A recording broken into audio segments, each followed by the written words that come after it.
Bonjour, bonsoir à tous, bienvenue sur l'entre-deux pour un nouveau one-shot. Gabriel, comment vas-tu? Tout à fait, bah écoute, ça va très bien. On parle d'un Frenchie et puis on continue un peu les one-shots de l'été, hein. On aime bien faire ces formats-là. Bon, j'ai changé de décor comme vous pouvez le voir. Du coup, on espère qu'il n'y aura pas trop de latence sur la vidéo entre les interventions de Thibaut et les miennes parce qu'on a passé une demi-heure avant à essayer de régler ça. Mais en tout cas, voilà, toujours très content de vous retrouver, de se retrouver et de parler de basket. Et en plus, on parle d'un Français, donc c'est génial. Ouais, bah c'est ça, ouais, la latence est quand même Pardon, assez visible, je pense, je te vois rigoler, mais il y a un peu de latence. ouais, c'est pas grave, on va faire avec. Alors, tu l'as dit, je pense que vous l'avez vu sur Twitter, sur Instagram, un peu partout, il y a eu une sacrée bombe qui est sortie, on s'y attendait depuis un long moment déjà, mais Monsieur Rudy Gobert a enfin été transféré du Jazz. Alors, je parle d'une bombe parce que ça fait quelques années qu'on pressentait un transfert ou une fin de d'ère entre guillemets du côté du Jazz. Et donc ça passait soit par le transfert de Donovan Mitchell, soit celui de Rudy Gobert. Ou qu'on voulait voir un transfert en tout cas. Oui, c'est ça. C'est exactement ça. Tout à fait. Parce que le rôle de Rudy Gobert était assez affligeant hein, sur ces dernières années. Quinn Snyder a vendu son cul à Donovan Mitchell pour lui offrir toutes les attaques possibles et imaginables sans que Monsieur Gobert ne touche plus de 3 ballons par match. Hein. Donc il a enfin été transféré la semaine dernière et destination les Minnesota Timberwolves. Est-ce que tu peux nous en donner plus sur le contexte? Tout à fait. Bah, comme vous le savez, on fait un peu ces formats-là depuis une dizaine de jours maintenant, et on respecte à peu près la même structure d'émission à chaque fois. On a fait pareil sur une émission spéciale Nando De Colo et émission spéciale One Shot spéciale Victor Wembanyama. Allez les voir, c'est dispo sur la chaîne d'ailleurs. Donc, dans un premier temps, on, on va aux bases, c'est-à-dire on donne l'annonce, c'est-à-dire l'annonce de quelle manière la nouvelle du transfert a été annoncée, par quel média, voilà un peu nos réactions à chaud, même si là on est à plus d'une semaine du transfert, mais du coup c'est en même temps nos réactions à chaud sur le moment quand ça s'est passé, et ensuite dans une deuxième partie, on va un peu recontextualiser tout ça. Donc comme Thibault l'a dit, toutes les histoires liées à la relation aussi bah, Gobert-Mitchell au sein de l'effectif du Jazz et la saison de Rudy, etc. Pourquoi, par exemple, pourquoi Utah a choisi de l'envoyer aux Wolves? On va vous donner la contrepartie aussi, les détails contractuels, etc. Et aussi, on a eu, au moment où on tourne, c'était il y a 2 jours, donc le 7 juillet, il y a eu la présentation officielle de Rudy au sein de la franchise des Timberwolves, donc. Et donc, il y a eu sa présentation officielle aux médias. Il s'est exprimé avec Tim Connelly, le GM, et aussi le coach des Wolves. Donc voilà, donc on va un peu reparler de tout ça. Et donc, on va commencer par l'annonce, je vous l'ai dit. Donc, l'annonce. Vendredi 1er juillet, aux alentours de 20 h, on a une Woj-bombe, donc Adrian Wojnarowski qui lâche ses habituelles bombes sur Twitter. Donc c'était encore une fois sur Twitter.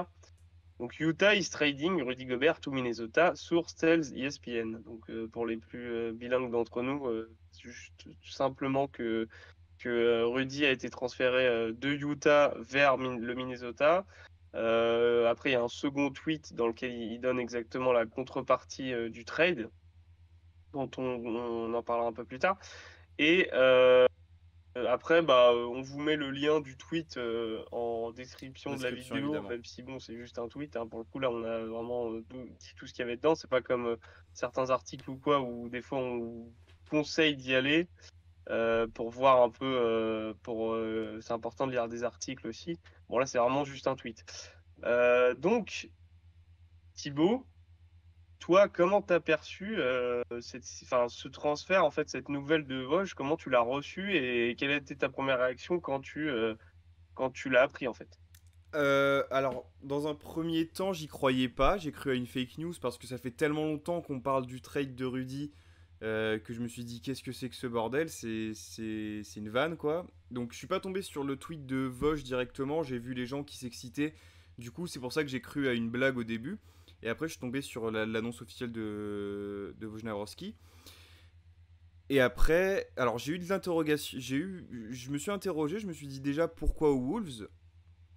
Parce que c'est quand même pas la première équipe à laquelle on pensait. On savait qu'il y avait des rumeurs du côté de Dallas, de ce genre d'équipe qui avait besoin de pivot.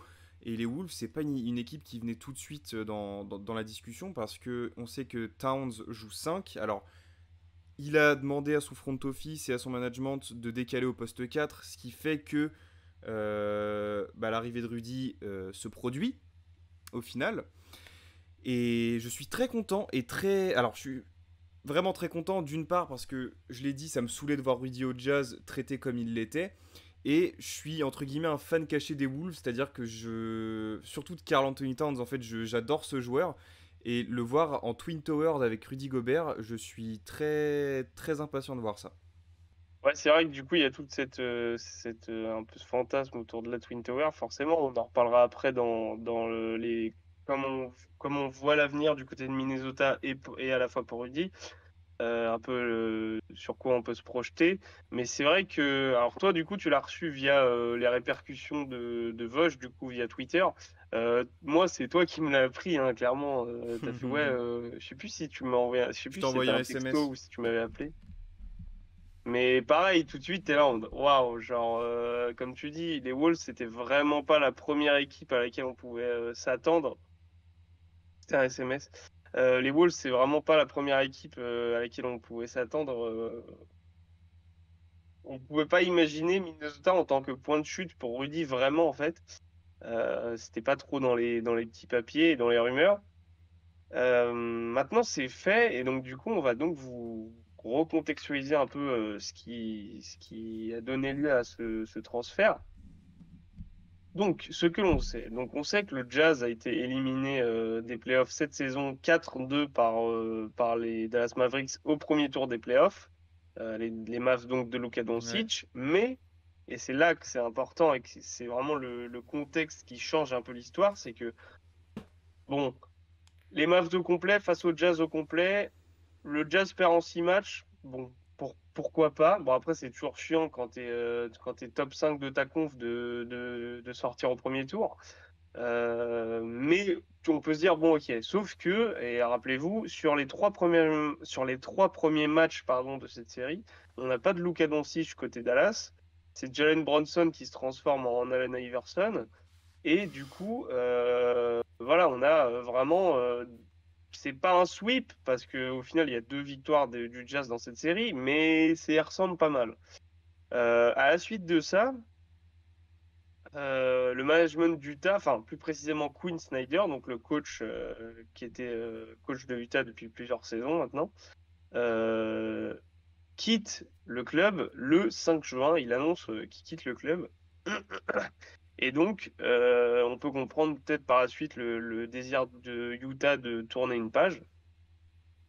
Euh, Faut savoir qu'aussi Quinn Snyder, et tu le disais quand tu disais qu'il avait vendu son cul à Donovan Mitchell, Quinn Snyder, c'est quand même l'homme qui a bâti son système défensif autour de Rudy Gobert, ce qui en a fait un triple défenseur de l'année et triple All-Star.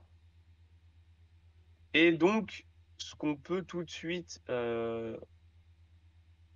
interprété en fait par la décision du Jazz de se séparer de Rudy Gobert, c'est de reconstruire, en tout cas, comment dire, comment trouver le bon terme, rebâtir finalement. C'est pas une reconstruction totale, c'est on casse quelques briques et on fait une véranda, quoi. Reconstruire légèrement autour de Donovan Mitchell, donc plutôt préféré à Rudy Gobert. Voilà, enfin, nous, en tant que Français, ça nous gonfle, surtout que nous deux, on sait que, enfin, vous le savez peut-être pas, mais en privé, on n'est pas les plus grands fans de Donovan Mitchell, hein, clairement pas. Donc c'est vrai que cette décision, au moins, elle a été faite par le Jazz en tout cas, il fallait faire un choix. C'est peut-être le bon moment de casser ça, de casser ce duo. Et donc le Jazz a fait le choix de rebâtir autour de Donovan Mitchell plutôt que de Rudy Gobert. Bah, tu l'as dit, ouais, on n'est vraiment pas fan de Donovan Mitchell. Et je suis content de voir Rudy s'en séparer. Je pense qu'on va pouvoir parler du package entre les Wolves et le Jazz. Donc le Jazz, envoie Rudy Gobert aux Wolves et les Wolves en contrepartie envoient Malik Beasley, Pat Bev, Ouais. Vanderbilt, Bolmaro, Kessler, un rookie et 4 picks. Alors le détail des picks, on a un premier tour 2023, un premier tour 2025, un de 2027 et un de 2029. Qu'est-ce que tu penses de ce package? Ouais. Qui est protégé le 2029. Bah écoute, il y en a.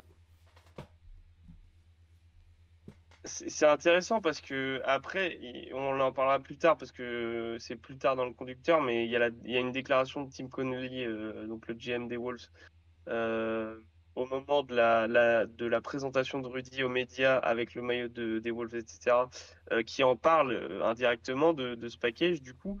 Mais pour moi, c'est les quatre. En fait, c'est les quatre pics, les quatre futurs pics, c'est quand même.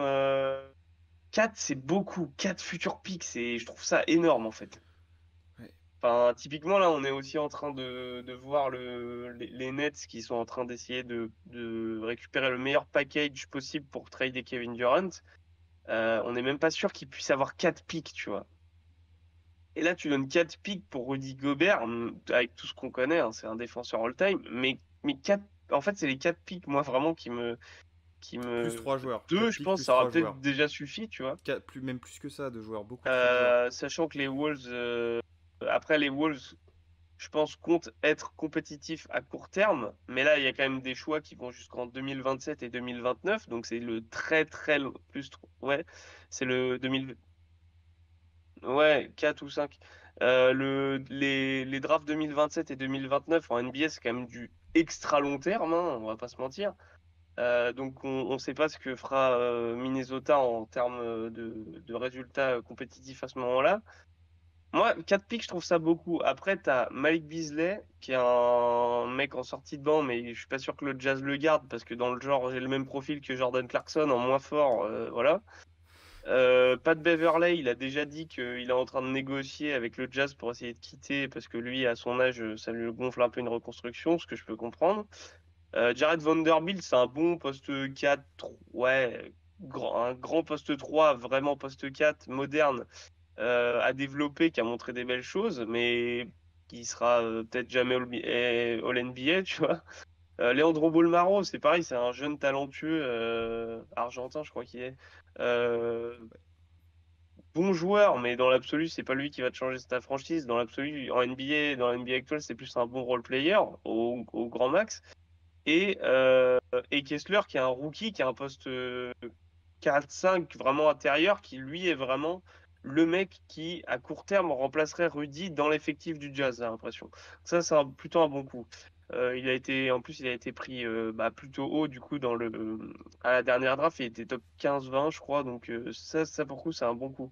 Après, les 4 choix, je trouve ça vraiment, vraiment élevé, quoi. 4 premiers tours de draft. Enfin, surtout, certains qui vont jusqu'à dans 7 ans. Tu vois, c'est vraiment mais en même temps, nous on dit c'est trop, mais c'est un message fort aussi de la part des Wolves, c'est-à-dire que ils décident d'hypothéquer entre guillemets leur avenir et leur futur pour dire on veut être compétitif tout de suite et là on ramène une pièce extraordinaire qui est Rudy Gobert en fait et j'en parlerai après dans la déclate du GM plus tard.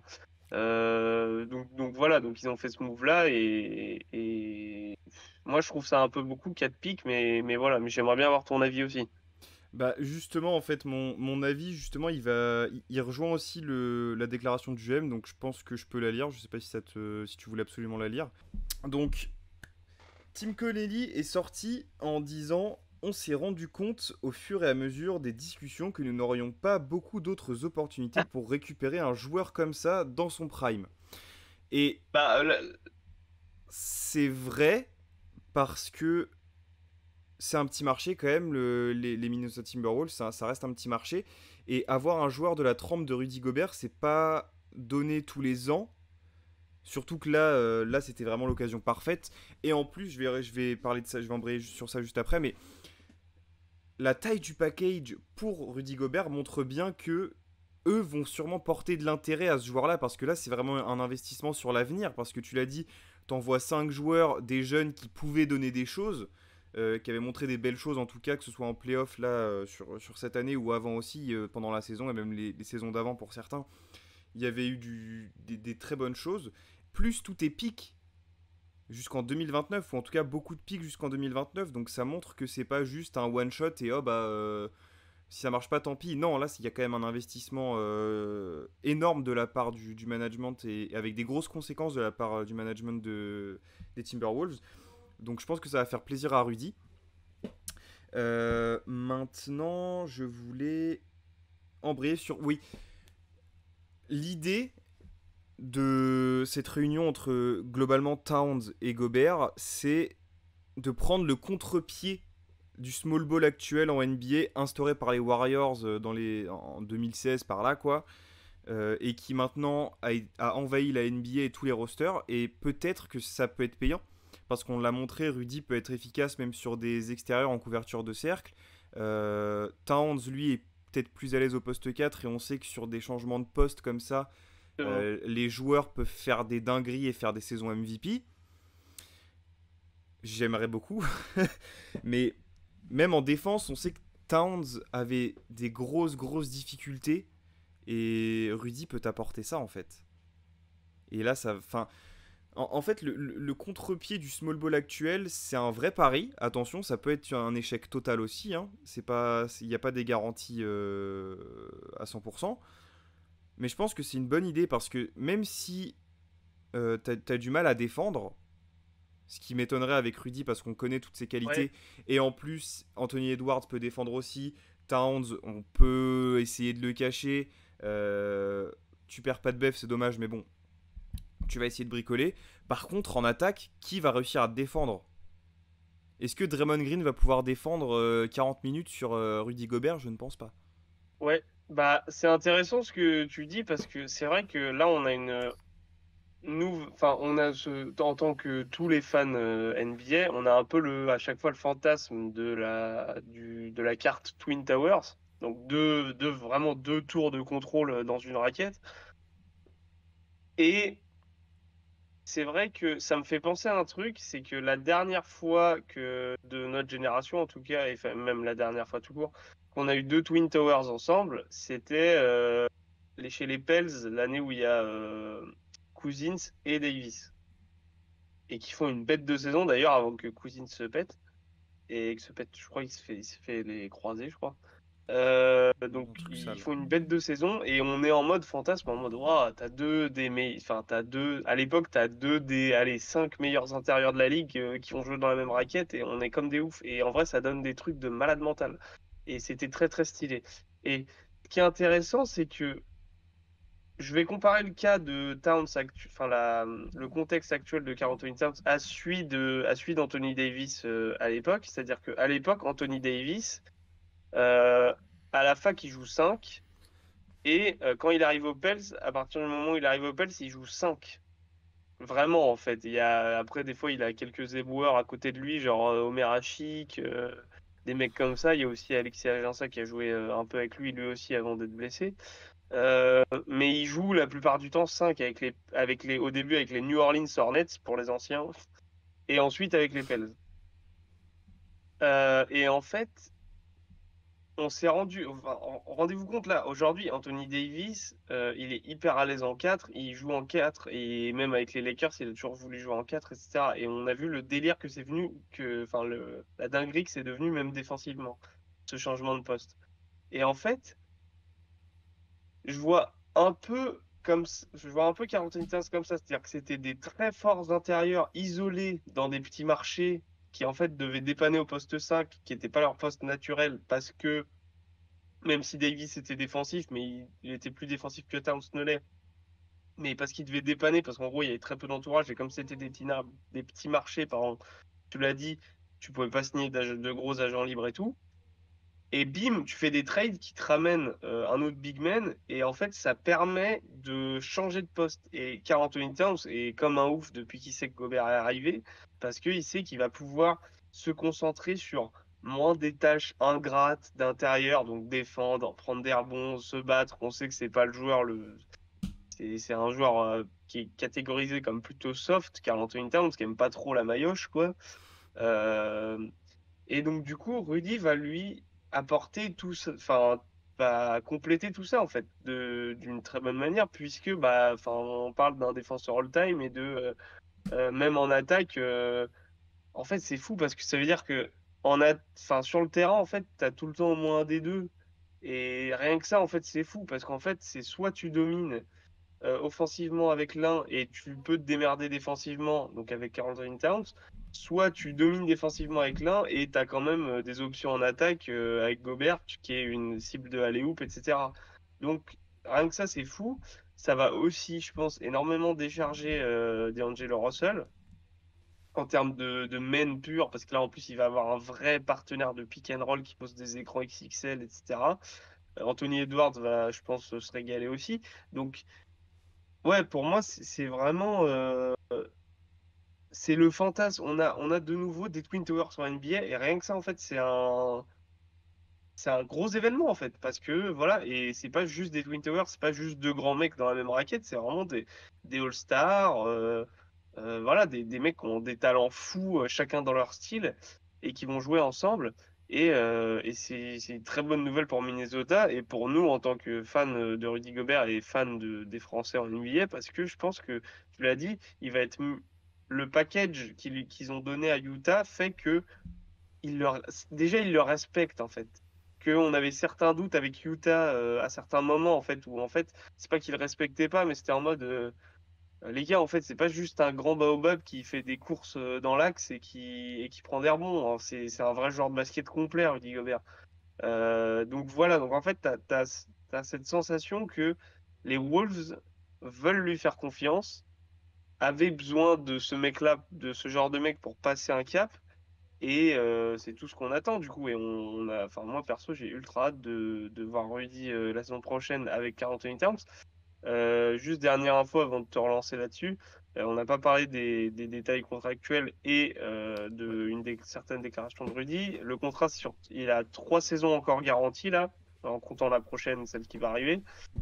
Plus une player option la saison au bout de la quatrième du coup à 46 millions, donc il emmènera jusqu'à la saison 2025-2026. Donc il est encore bien garanti et il peut construire quelque chose sur 2, 3, 4 saisons avec les Wolves. On sait que Karl Anthony Towns c'est encore très jeune, enfin jeune, donc c'est cool, tu peux construire dans l'avenir.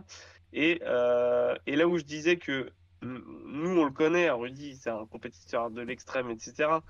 Mais lors de sa présentation là, donc à la presse le 7 juillet, ce qu'il dit, c'est I came here to take this team to the finals. Donc, pour ceux qui parlent pas Shakespeare, je suis là pour emmener cette équipe au moins en finale, quoi. Donc, en fait, t'as une, d'un coup, t'as Minnesota. En fait, les dernières années, ça fait 15 ans qu'on se fout de leur gueule. Et ben, d'un coup, en fait, ils font un bon run où ils sortent les Clippers au play-in quand même. Ensuite, ils sont pas. Enfin, ils jouent les Grizzlies, mais ils sont pas dégueux, enfin, tu vois, ils sont convenables, honorables, voilà, c'est le mot que je cherchais, ils sont honorables en playoff. Et là, bim, ils se rajoutent Rudy Gobert. En fait, leur projet là, d'avenir sur 3 4 5 ans, allez, on va dire 4 ans, il est archi crédible d'un coup. Et en fait, c'est des gens qu'il va falloir respecter maintenant en NBA, quoi. Bah ouais, justement, ce qui est bien, c'est que là, je vais pouvoir embrayer sur ce qu'on attend. Euh, Perso,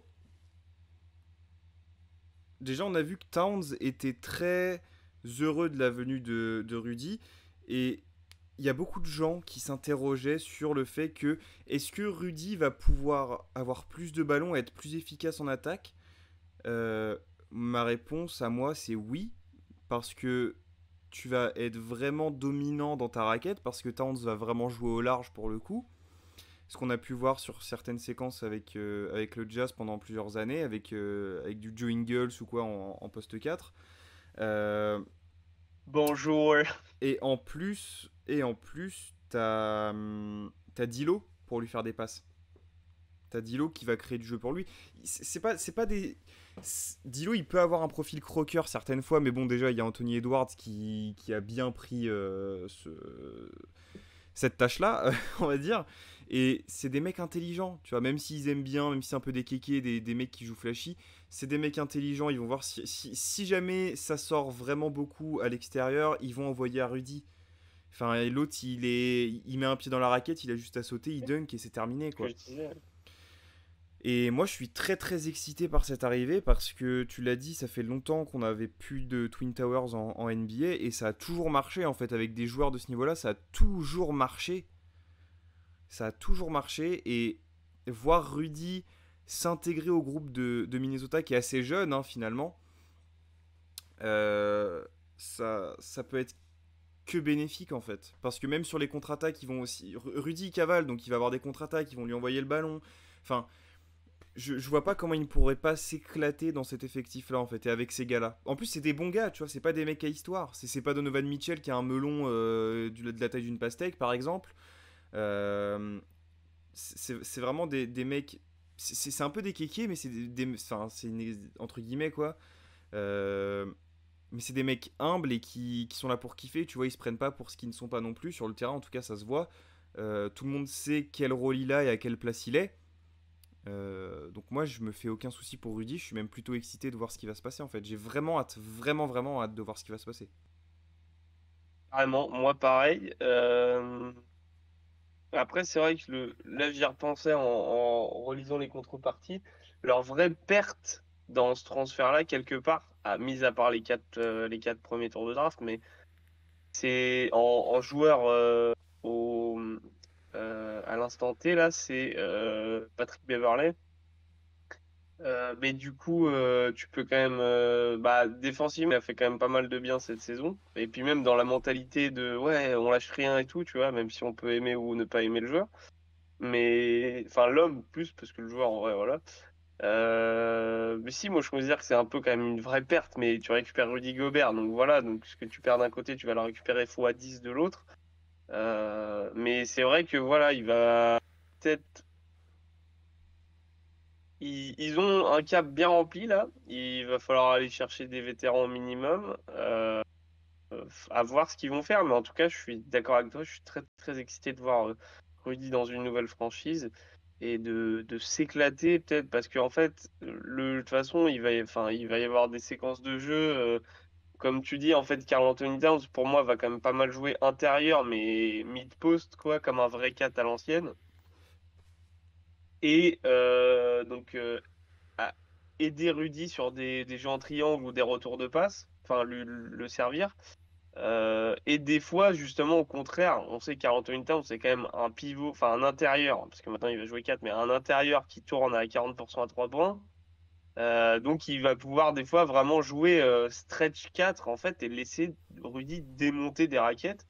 Donc c'est vraiment intéressant et je trouve que ça te donne énormément d'options en fait. Ça te donne énormément d'options à l'intérieur et même de 5 majeurs au global parce que ils ont pas mal de joueurs qui peuvent switcher de poste du coup parce que en fait bah Dilo c'est un combo guard, il peut jouer un, il peut jouer deux. Anthony Edwards enfin c'est un scoreur fort athlétique qui peut jouer deux, il peut jouer trois. Carl Anthony Towns peut jouer 4-5, Rudy joue que 5, mais après en fait t'as pas mal de joueurs après sur le banc aussi qui peuvent naviguer de poste entre guillemets si j'ose dire. Donc c'est plutôt intéressant, ça donne pas mal de combinaisons possibles pour Finch le coach. Et, euh, et voilà, donc je trouve ça hyper intéressant. Après, là, du coup, ils vont devoir se poser des vraies questions sur le recrutement aussi à l'avenir, parce que là, ils vont devoir se construire un banc. Parce que mine de rien, en fait, je me rends compte en le regardant, mais mon 4 pick, déjà, c'est mort, tu les jettes à la poubelle. Et mine de rien, Mike Beasley, Pat Beverley, Jared Vanderbilt, Leandro Bolmaro, c'était quasiment ton banc de l'année dernière, en fait. Donc voilà, donc comment tu reconstruis un banc, quel joueur tu signes, quel profil tu veux, etc. Sachant que là, la free agency est quand même pas mal entamée déjà, il reste plus beaucoup de joueurs sans contrat, enfin de gros joueurs ou de vrais role players NBA sans contrat, il en reste, mais pas tant que ça, des très très bons, enfin d'excellents, on va dire. Donc voilà, va falloir se pencher là-dessus, mais je me fais pas de soucis en fait, je les trouve, en fait. trouve leur recrutement intelligent, serein et qui montre que voilà, genre ils sont là quoi. Va falloir compter sur eux en playoff, pourquoi pas dans les prochaines années. Et ils sont pas là juste pour jouer les huitièmes places et jouer les play-in quoi. Puis maintenant en fait. Ouais, ouais, c'est ça. C'est un. Ça témoigne d'une vraie envie de Minnesota de mettre les bouchées doubles pour pouvoir offrir à Towns. Parce que t'as quand même trois talents assez fous avec D'Lo, Edwards, Towns. Et c'est maintenant ou jamais, tu vois. Enfin, il commence. Anthony Edwards, c'est le plus jeune des trois. Il vient d'arriver, ça va. Mais Towns et D'Lo, ça fait un moment qu'ils sont arrivés. Et il va falloir commencer à leur donner les armes pour gagner. Parce que c'est des joueurs qui vont plus forcément se développer tant que ça en termes de talent pur et de jeu pur, d'individualité pure, pardon. Et ouais, c'est maintenant ou jamais. Et si tu peux choper Rudy, bah let's go quoi. Après, tu l'as dit, pour le banc, c'est un peu plus compliqué parce que tu as trade pas mal de joueurs qui étaient tes rotations sur le banc. Mais je pense qu'ils vont surtout chercher à recruter des minimum vets en fait, des mecs qui ont l'habitude. Et puis voilà quoi. Excuse-moi, je viens de t'envoyer un texto, mais en fait je me suis trompé, c'est parce que je viens de recevoir un message de mon pote Reda, artiste, euh, qui me demande si Luka Doncic est chaud. Parce qu'il a certainement vu au K54 passer et que c'est le K54 au moment où on tourne cette vidéo. D'ailleurs, on espère qu'on aura des accrèdes ou des places l'année prochaine. Ouais, Mais du coup, voilà, ce message ne t'était pas destiné. ok, il n'y a pas de. Y a pas de galère. Voilà, du coup, ouais, je parlais du banc parce que je t'ai vu me faire des grands signes, du coup, je me suis arrêté. Mais ouais, ouais, je parlais du banc parce que c'est intéressant ce que tu as dit sur le fait que les 4-5 joueurs qu'ils ont trade, c'était donc tes rotations. Et je pense qu'ils vont surtout chercher. Déjà, je sais pas s'ils ont drafté, je sais plus qu'ils ont drafté les Wolves, s'ils ont drafté cette année. Enfin, en tout cas, je pense que tu vas essayer de. Tu vas donner du temps de jeu à des jeunes plutôt que de les foutre en two-way ou en G-League, tu vas leur donner un peu de temps de jeu, tu vas faire des paris sur certains jeunes, et tu vas essayer de choper le plus de vets possible en fait, pour pouvoir les entourer, des mecs qui ont vraiment l'expérience des playoffs. Je parle pas évidemment d'un PJ Tucker ou de mecs comme ça, ou Jay Crowder qui sont impossibles à avoir et qui vont déjà chez des contenders en fait, mais des mecs qui ont déjà eu ces expériences en playoff, peut-être des free agents, des mecs qui n'ont pas de contrat cette année, qui sont un peu des mecs de la Big Free League, tu vois, typiquement. Non, enfin, c'est ce genre de gars quoi qu'on a un peu oublié. Comme les Lakers sont peut-être un peu fait aussi, tu vois. Les Lakers, ils ont pas mal fait ça du coup parce qu'ils ont vraiment pété leur effectif et ils ont fait appel à des mecs qui est sur des 10-day contracts, des trucs comme ça. Je pense que tu peux essayer de faire des 10-day au début ou des two-way et si ça fonctionne bien, les reprolonger sur l'année en fait. Ouais, t'as raison, t'as raison. Bah, c'est vrai que du coup, t'as raison, parce que du coup, la Summer League, par exemple, va être hyper intéressante parce qu'ils vont pouvoir se dire, ah ok, bah ce mec-là, il déchire, on va le signer la saison au minimum, etc. Et comme tu dis, à essayer d'aller chercher des vétérans ou d'anciens joueurs qui n'ont plus de contrat ou quoi, à bas coût, on va dire, un peu comme les Lakers l'ont fait, tu l'as dit, avec Stanley Johnson ou ce genre de mec. Et du coup, tu disais, tu sais plus qu'ils ont drafté les Wolves, mais du coup, ils avaient drafté le fameux Kessler, là, le rookie, qui du coup a été échangé au Jazz en contrepartie. Donc, donc voilà, donc du coup, ils ont quasiment plus de picks dans les prochaines années. Enfin, si, ils ont dû peut-être garder, bon, le 2023, ils l'ont pas, peut-être le 2024, vu qu'ils l'ont pas envoyé, ou sauf qu'ils l'avaient déjà envoyé avant, j'en sais rien. Faudrait vérifier tout ça, mais c'est vrai que voilà, ils vont essayer, je pense, comme tu dis, de former en interne des mecs qui sortent un peu de nulle part et aussi d'essayer d'attirer le maximum de vétérans qui n'ont plus de contrat et qui peuvent redonner, cocher des cases, en tout cas dans les besoins des Wolves en sortie de banc. Bon, bah écoute, je pense qu'on a bien fait le tour. Je sais pas si tu veux rajouter quelque chose, sinon je vais te laisser conclure. Bah, je pense pas qu'il y ait grand chose à rajouter. On a fait le tour, hein, je pense, en long, en large et en travers. Pour l'instant, avec les infos qu'on a et ce qu'on sait, va falloir suivre la free agency du coup pour voir s'ils signent des mecs ou pas. Maintenant, je pense qu'on est tous les deux assez optimistes sur le rôle de Rudy et ce qui va se passer pour Rudy l'année prochaine. Même lui, il a l'air heureux en fait, il a l'air content d'aller là-bas. Donc pour moi, tous les feux sont au vert. Après, on ne sait jamais, hein, ça peut être un échec comme une réussite de fou. On n'est pas Madame Irma, donc on va pas faire de conclusion hâtive. On va attendre de voir ce qui se passe. On vous fera des petits points de toute façon tout au long de l'année sur la NBA hein, via les quarts d'heure américains pour vous parler un peu de nos Frenchies notamment sur leur saison. Mais ouais, très très très très emballé par ce trade et hâte de voir ce qui va se passer. Bah écoute, je pense qu'on a terminé. N'hésitez pas à liker, à partager et à commenter cette vidéo. Qu'est-ce que vous pensez de ce trade? Est-ce que pour vous la contrepartie est trop énorme par rapport au joueur qu'est Rudy Gobert? Ou est-ce que justement ça vaut le coup parce que c'est quand même un All-Star, un multiple défenseur de l'année, etc. N'hésitez pas à développer ça en commentaire. On sera très heureux de parler avec vous. Et si jamais il y a des informations qu'on n'a pas données, qu'on a oubliées, évidemment n'hésitez pas à les donner. Ça fera un complément pour nos amis qui nous regardent. N'hésitez pas à vous abonner à la chaîne évidemment, à nous suivre sur les réseaux Twitter, Instagram, @l'entre-deux-basket, sur Twitch aussi. On vous l'a dit plusieurs fois, toutes les émissions de l'année prochaine se feront dans un premier temps sur Twitch, puis la rediffusion sur YouTube. Vous connaissez le modèle, je pense. Donc n'hésitez pas à vous abonner sur Twitch. Tout sera dans la description. Sur ce, on va vous souhaiter une bonne journée ou une bonne soirée en fonction de quand vous regardez ça. Une bonne semaine et de bonnes vacances. Bisous!